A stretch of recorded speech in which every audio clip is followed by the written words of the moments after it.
In this clip, we introduce equations involving inequalities that contain inequalities.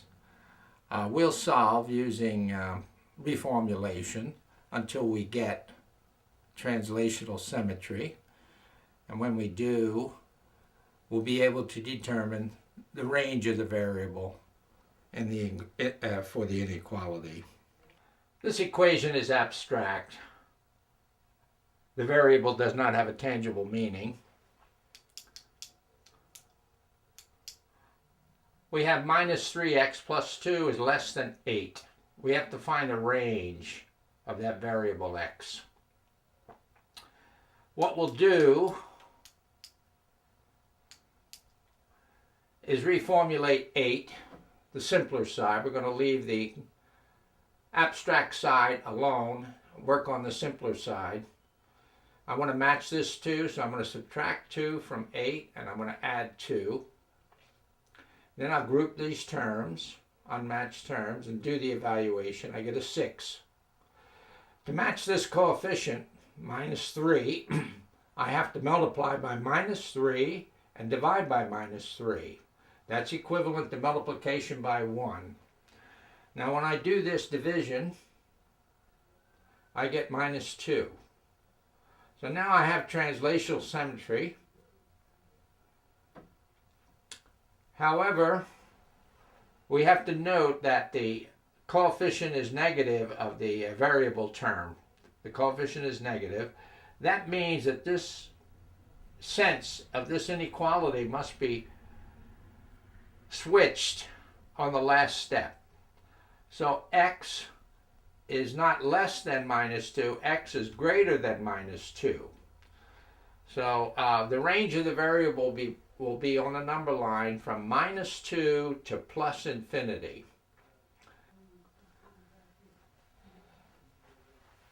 This inequality is three-sided, so to speak. It's like having an equation with 3 sides. 4x minus 2 is less equal to x, is less equal to 3x plus 4. So one side, the middle side, and then the right side. The first thing I'm going to do is reformulate 4x. I want to match this. So I'm going to write it as 3x plus x. Bring that minus 2 down.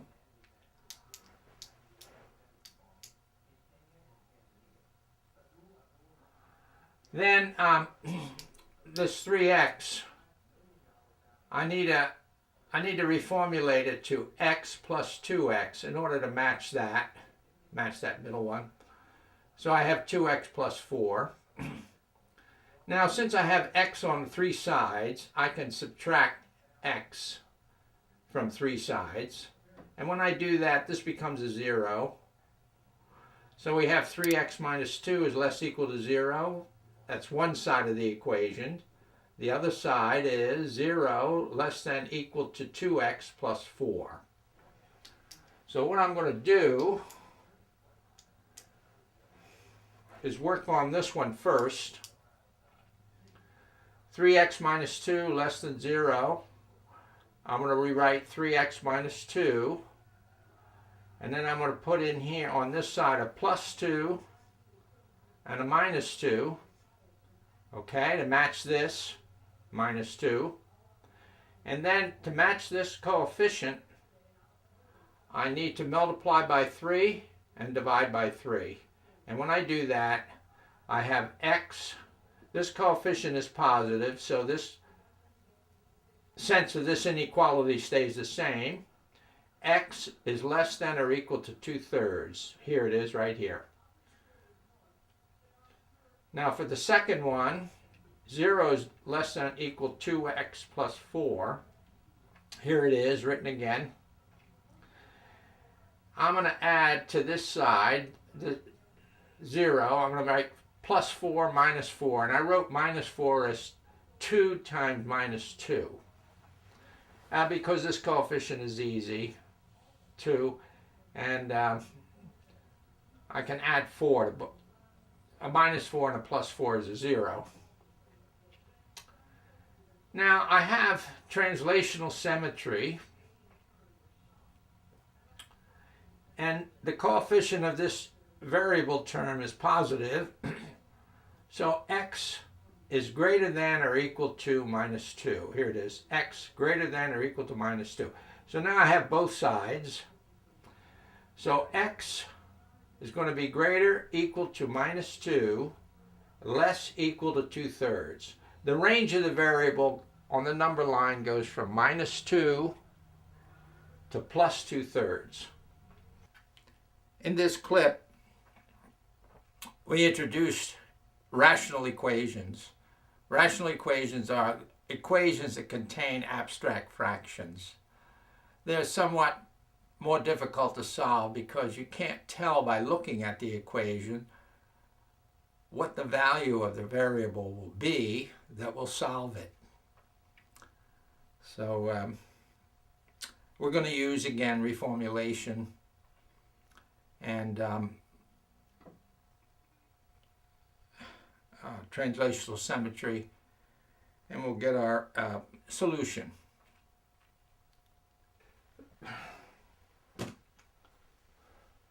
Here's the equation.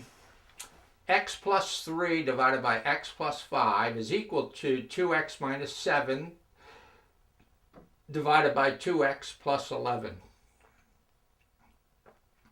Axiomatic method, we would multiply through by the lowest common denominator. And that translates into cross multiplication, but we're not going to do that. We're going to reformulate. The first thing I'm going to do is match that 5 in the denominator. And I'm going to write x plus 5 minus 5 plus 3, okay? I'm going to add a 0 to the numerator. That doesn't change the value of the numerator. Here, I want to match this plus 11. So I'm going to write plus 11 minus 11. That's a 0. And I'm going to add it to the numerator. Okay?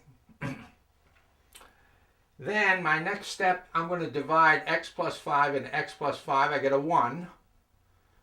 And then this minus 5 plus 3 is a minus 2 divided by x plus 5. This is the remainder. When I divide this into that numerator, I get 1 plus the remainder. Here it is right here. Minus 2 over x plus 5. I'm going to divide 2x plus 11 into this numerator. When I divide into that, I get a 1. And then minus 11 minus 7 is minus 18 divided by this, 2x plus. Here's the 1, and this is the remainder. I would like the numerators to be equal, so I have to multiply by 1 and then substitute 9 over 9. And when I do that, 9 times minus 2 is minus 18. So that means these denominators must be equal. Remember, the number on this side is equal to the number on this side. So I'm going to multiply 9 times x. I get it right here. 9 times 5, 45. And then write this 2x plus 11. They must be equal, the two denominators. I'm going to formulate a symmetrical equation, translational symmetry, that when I add it to this equation, which is asymmetric,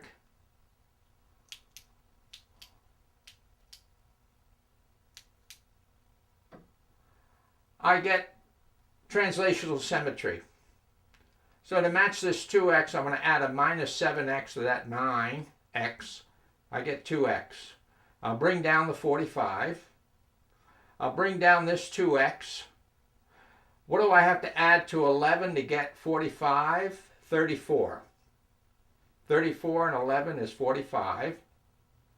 But then I have to reformulate 34 so that I have a match of this coefficient. So what am I going to do? I'm going to multiply by minus 7, and I'm going to divide by minus 7. Now I have translational symmetry here. X must equal 34 over minus 7. I wrote it over here with the sign in front. And this is the unique solution because when I added this to this asymmetric equation, I got translational symmetry, and that's a verification that this is the correct solution. In this clip, we have another rational equation.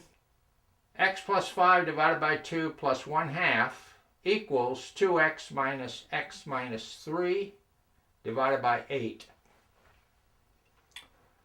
So this is the less complicated side of the equation that we'll reformulate.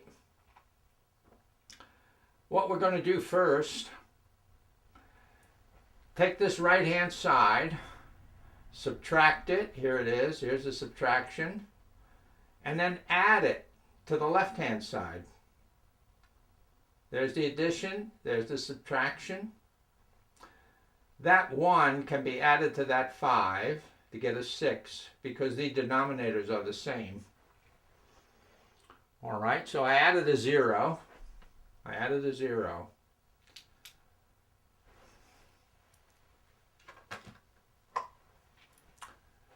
The next thing I'm going to do is group the unmatched terms. Notice that term, right-hand side equals right-hand side. There it is. So these are the unmatched terms.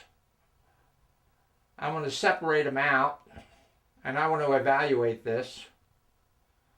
So here's the x plus 6, and 8 is the lowest common denominator, so I have to multiply this by 1, first term by 1, and I'm going to substitute 4 over 4 in order to get that 8 in the denominator.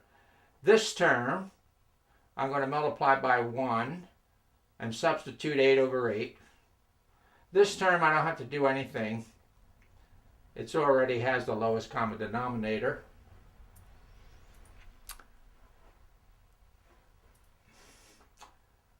So 4x, 4 6s, 24, 4 2s, 8.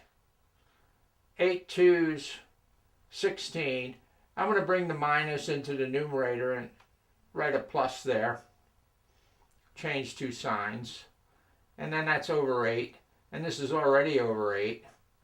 Now when I add this, 4x makes 5x. And then minus 16x, you'll get 11x. Minus 11x. 24 minus 3 is 21. So when I evaluate it, I get 11x minus 11x plus 21 over 8. I'm going to rewrite this again in the next slide. So here's my evaluation again.